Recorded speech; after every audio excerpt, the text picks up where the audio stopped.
Okay, so this is a subject of workshop on Indian ethos, and today we will discuss the concept of karma, and for the MBA students, fourth semester. So, what is karma? Karma is basically a Hindi word which is also acceptable in English. Like karma is about your deed, act, whatever you do during your whole life or a particular time. ठीक है? So, karma is known as the action you do and the reaction that you take in return. Okay. So karma is both cause and effect as opposite reaction, and karma is just a prolonged phase.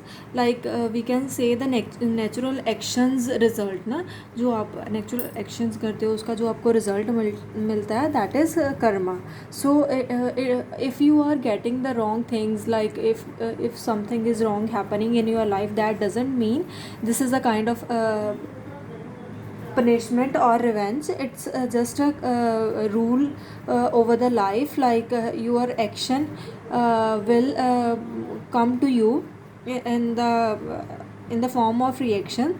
So we can say it's a principle of action and reaction, or cause and effects. So Vedas preaches a principle of as you sow, so shall you reap. Like what you will जो भी आप बोते हो वही आप receive करते हो ना, वही आपको मिलेगा एज अ फ्रूट. लाइक अगर आप स्प्रेड एवल कर रहे हो ना, if you are spreading evil around you in your surroundings, then definitely you can't expect anything good positive vibes towards you.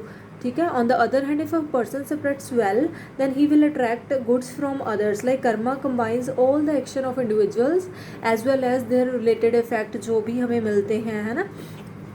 All this has an effect on the future. Like the future is not written anywhere in any books about your future, but it's your deed, it's your action that will create your future. So Bhagavad Gita illustrates the first and the most historic concept of karma. Like here Arjun, when the Arjun was was appearing to get ready for the battle, like he said they are in front of Kauravas, like they are my family members, how can I fight with them? While preparing for the battle, he was so nervous, and he was not able to understand the situation, and that in such a situation, like he decided not to fight and put down his weapon. Then the god Krishna was the Arjuna's guide. He explained Arjuna to fight against the injustice because it's his duty. So we have to fulfill our duties in any condition, in any circumstances. It doesn't matter whether they are family members, you have to fight against. If they are giving the if they are creating any bad things in the environment, or they are you are encountering any injustice, you have to fight against that. The entire Bhagavad Gita talk about the two aspects of the life, like the morality and the other ethical aspects of life. Like we can say karma can be divided into three parts, like sanchita, prarabdha, and karyamna. So what is sanchita? Sanchita is the accumulative karma. Accumulative karma means कि जो भी आपने during your life, your entire life जो भी आपने किया है, that you have to experience from the stock of the sanchita karma. ठीक है. सो जो भी आपने किया है, जैसे if you are getting good things again and again, then might be you heard about from the people, like आपने कोई अच्छे कर्म किए होंगे. So it's all about sanchita, right. This handful action begins with the bear fruit and they will be exhausted only after the consequences are experienced. जब आपके जो भी आपके अच्छे कर्म खत्म हो जाते हैं, तो वो आपका जो भी कर्म आपके ख़त्म हो जाते हैं, देन वो चीज़ें आपको मिलनी बंद हो जाती है. So it is the sum of the past action, your good and bad, whatever you have done in you in your life, like whether it's a good thing, whether it's a bad thing, that you have to follow, ठीक है, from the past. So sanchita is all about the good deeds or bad deeds about your past, that you have to bear for in your life. This is the first part of the karma, and the second one is the prarabdha. Prarabdha is about the fruit bearing karma, is a portion of a cumulative karma that has repent and appear as a particular problem in the present and in present life. Like अगर आपकी life में if you are facing any you are a good person, you always do good things towards other, you always spread love, but although you are spreading good love, uh, but you are not able to get the good things, and you are failing in something, and you are facing the negative consequences for anything, like the bad results or all the things, then it might be said that it's a prarabdha. Like Lord Rama, we have seen, like it was there it was his prarabdha कि उनको अलग होना पड़ा, they separated from Devi Sita, and they have to fight against Ravan, and they spent his 14 years uh, in the forest. Okay, so third one is it is प्रारब्ध कि जो चीज़ आपकी life में होनी है that would be happen, it doesn't matter whether अगर आपको face करने के लिए बोला भगवान ने रखा है तो वो आपको फेस करनी ही पड़ेगी, ठीक है. So third one is the kriyamana. Kriyamana is everything that we produced in our current life, like जो भी आप अभी कर रहे हो ना करंट लाइफ में, इफ़ यू आर लाइक और kriyamana karmas follow in the sanchita karma and consequently shape our future. Like जो भी अभी आप करी जा रहे हो ना वो सारा कमुलेट हो जा रहा है, and that will create your future, that will create your that will shape your future, ठीक है.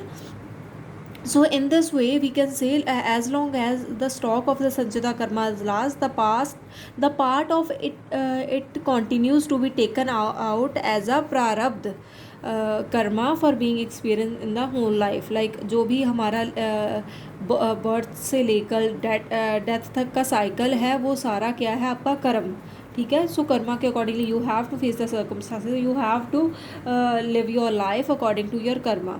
सो next one is the nishkam karma. What is nishkam karma? Nishkam karma is the central theme in the Bhagavad Gita. Like it's an important psychological concept in karma yoga. It means to act selflessly without personal gain in mind. Like आपका कोई personal gain नहीं होना चाहिए, selflessly कि आप इसमें कोई selfishness नहीं है. व्हेन एक्टिंग आउट निष्काम Karma an individual is acting without any expectation that God will be return him और हर. इन संस्कृत निष्काम Karma means action without motive, like work without desire और डिज़ायरलेस, कि जो भी आप काम कर रहे हो उसके लिए आपका कोई पर्सनल मोटिव नहीं है, कोई डिज़ायर नहीं है, और आपका एक्शन जो भी आप एक्शन कर रहे हो वो विदाउट रिएक्शन है, ठीक है.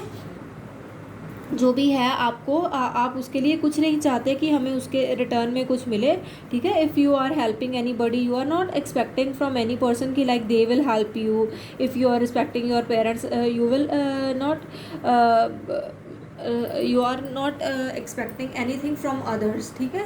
सो जो भी आप कर्म कर रहे हो वो सोच रहे हो कि हाँ जो भी मैं कर रहा हूँ ठीक है, मुझे उसका रिजल्ट कुछ नहीं चाहिए, जो भी हो रहा है बस मैंने अपना कर्म करना, it's my responsibility and I am accountable for that.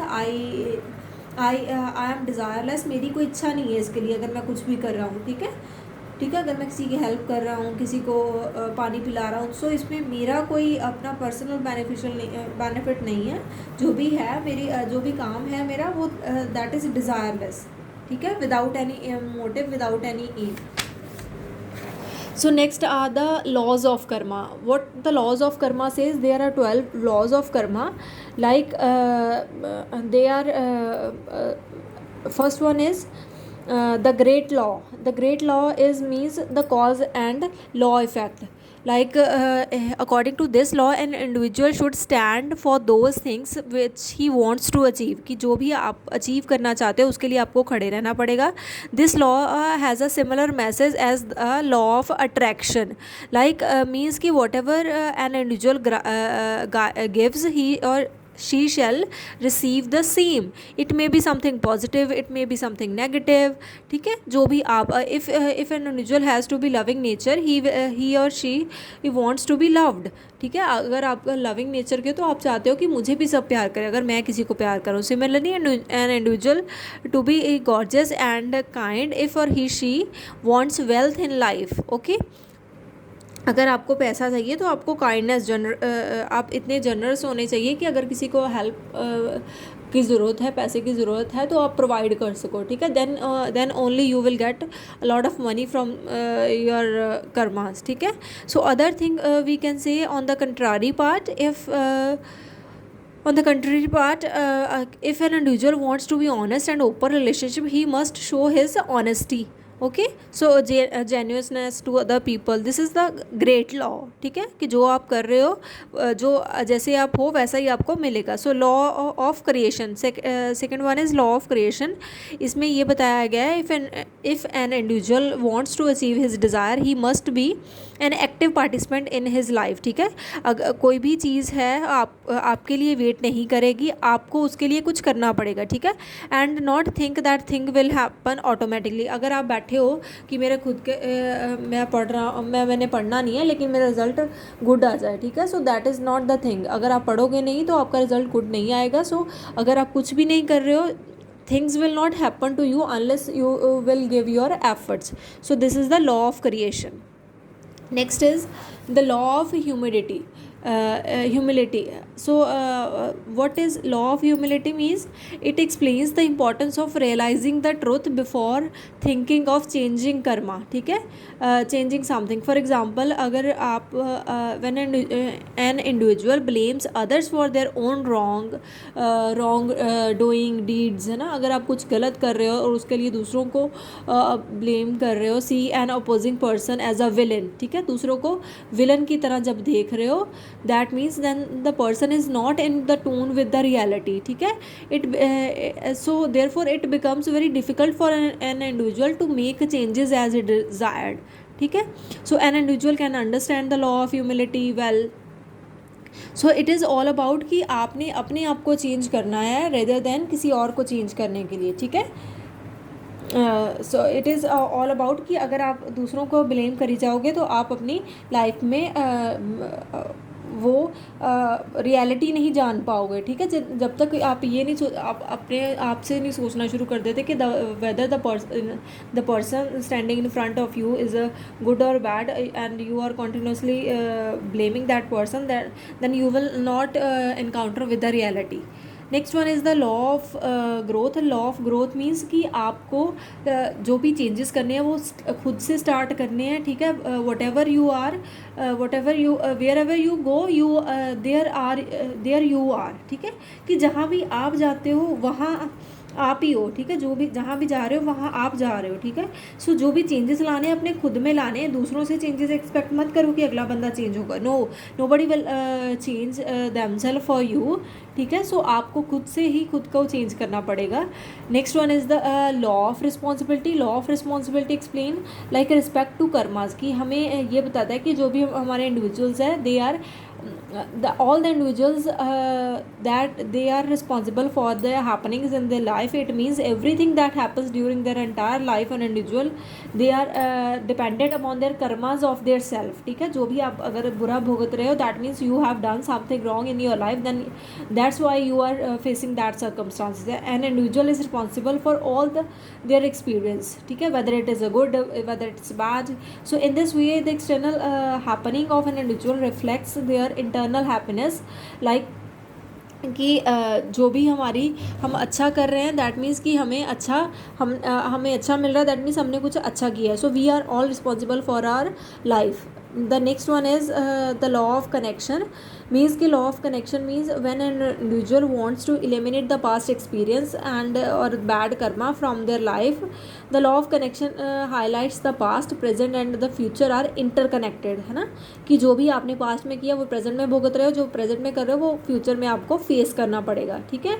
So next one is the law of focus. Law of focus explain that if one adopts the one thought sequence then he will definitely find the success in life, ठीक है. अगर जो भी आप सोच रहे हो आपके, अगर आपने जो भी एक आपने गोल को आप कैटेगराइज कर सकते हो, ठीक है, जो भी अचीव करना चाहते हो, अगर आप चाहते हो कि मैंने टॉप पोजीशन लेनी है, ठीक है, तो आपने अपने गोल को डिवाइड कर लिया कि then I will focus from today only my studies. So this is your thought of sequence, ठीक है, then definitely you will receive that success. Next one is the law of giving and hospitality. Means कि आपने जो भी according to this law an individual will be asked at some point to accept his commitment towards something he और she believe in, ठीक है. So law of focus attention towards the relation of belief. It tells us like the inner belief of the individual should be reflected in his actions. कि अगर आप मानते हो कि अगर मैं अच्छा करूँगी तो definitely I will receive good things, ठीक है.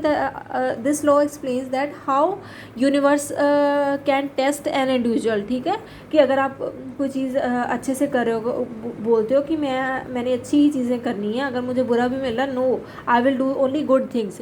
दैट मीन्स कि universe can test you for at any point, कि आप जो भी अंदर सोचते हो वो आप उसको मानते भी हो कि नहीं मानते हो, कितनी देर के लिए आप किसी चीज़ को बेयर कर सकते हो, ठीक है.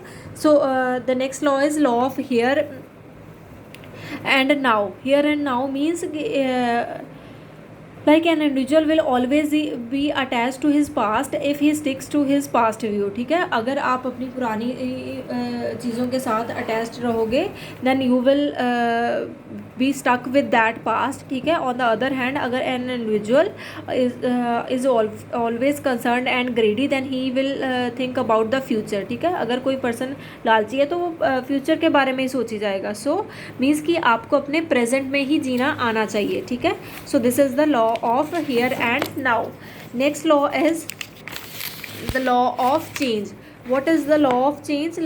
It is like history will always repeat unless people understand their needs for creating a better future, ठीक है.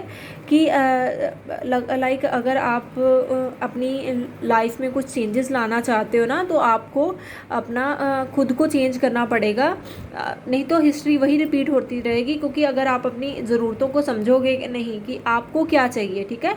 It means time like a sign of the personal growth can be seen as कि आप में अपने आप में कुछ changes लाने शुरू कर दिए, that means you are facing good things. The law of patience and reward. Law of patience and reward means कि आपका हार्डवर्क आपको अच्छी चीज़ें प्रोवाइड करेगा फ्यूचर में, ठीक है. So last one is the law of significance and inspiration. Means this is the last law and most important law we can say. When an individual needs inspirational enhancement then this law of karma proves to be helpful, कि आपको अपने आप का contribution कैसे देना है, आपका contribution कैसे पूरी दुनिया को इफेक्ट कर सकता है. It doesn't matter if the contribution is a big और small. Positive contribute always attract the positivity and negative contribution always attract the negativity. So it is all about the laws of karma and the karma. Thank you for the class.